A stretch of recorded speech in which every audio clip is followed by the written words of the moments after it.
Hi, I'm Julie Leahy, a staff attorney at TCTA. In this video, we will discuss some commonly asked questions and concerns about returning to work at your campus or charter school amid the coronavirus pandemic. This video is intended to address legal options for teachers who are healthy, with none of the risk factors that would make them susceptible to the more severe forms of COVID-19. If you are in a high-risk category, you may have other legal options that we will discuss in a separate video. Many districts are still finalizing their plans for dealing with the coronavirus pandemic in the 2021 school year.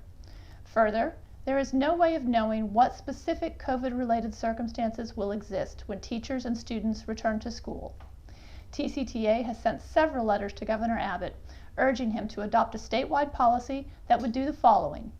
Number 1, base opening dates on the upcoming school year on recommendations of state and national health experts. Number 2, if and when in-person instruction begins, require school districts to provide accommodations such as remote instruction for students and employees who are not comfortable returning to school or performing certain activities, particularly those individuals who are in high-risk categories or who live in a household with a high-risk individual. Number 3, provide appropriate protective equipment for all employees and students based on guidance from state and national health experts. And number 4, make available a reporting and enforcement mechanism to ensure that appropriate health and safety protocols are being followed. We continue to work closely with the Governor's office and other elected officials to ensure that students and staff return to school under the safest conditions possible. However, districts are currently formulating their plans for return to school now. TEA recently released a document addressing public health concerns, as well as information about funding, attendance, and remote learning options. According to this guidance, parents must be provided the option of on-campus instruction, as well as the choice of 100% remote instruction for their children. Unclear is exactly how each district plans to implement these requirements beginning in August and what impact they will have on teachers and other school employees. I will now address some of the more common questions that TCTA is receiving about returning to work amid the COVID-19 pandemic. Our first question is, if I am otherwise in good health and I do not have a medical condition that puts me at risk for the more severe form of COVID-19, must I report to work in August if I do not agree with my school district's plan for addressing the pandemic? Generally speaking, the answer to this question is yes. If you're concerned about returning to work due to potential exposure to the virus, you may have the following options. You may choose to resign from your contract. You may file a grievance about the district's response to the pandemic, or, if appropriate, you may consider taking medical leave.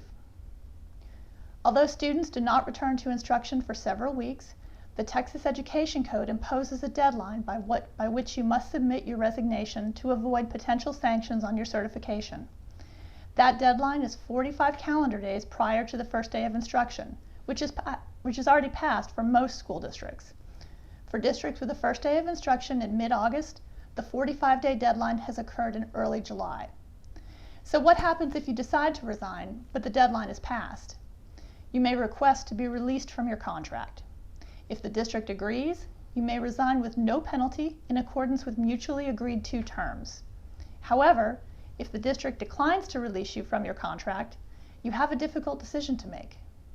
If the district does not agree to release you and you fail to come to work, you have abandoned your legally binding employment contract. If you abandon your contract without good cause, the district has 30 calendar days to file a written complaint with the State Board for Educator Certification. If that complaint is timely filed, your teaching certificate may very well be subject to sanctions. You can learn more about these specific matters in the TCTA Legal Department's resignation video series. Now, there are a couple of important exceptions to the laws and rules related to contract abandonment, which provide that you can resign from your otherwise binding contract past the deadline and without penalty if you have what is known as good cause to resign from your contract.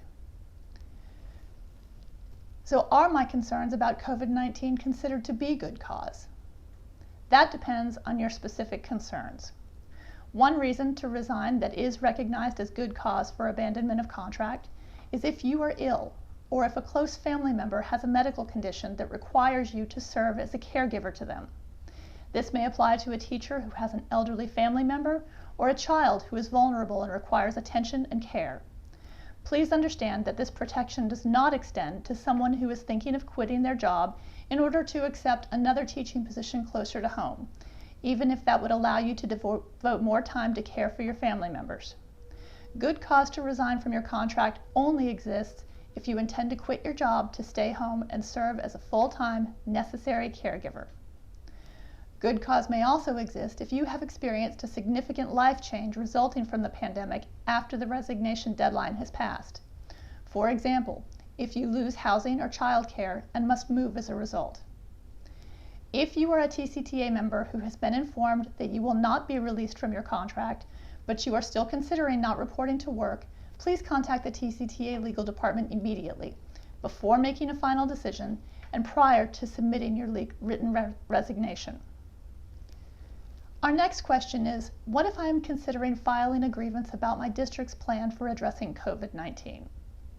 If you are a TCTA member and have considered this option, please give us a call. Our staff attorneys can discuss the specifics of your district's plan to determine if it complies with the applicable legal requirements. Please bear in mind that if you choose to file a grievance, this does not mean that you do not have to report to work while it is pending. Finally, the timelines for filing a grievance are typically short, sometimes as short as 10 calendar days.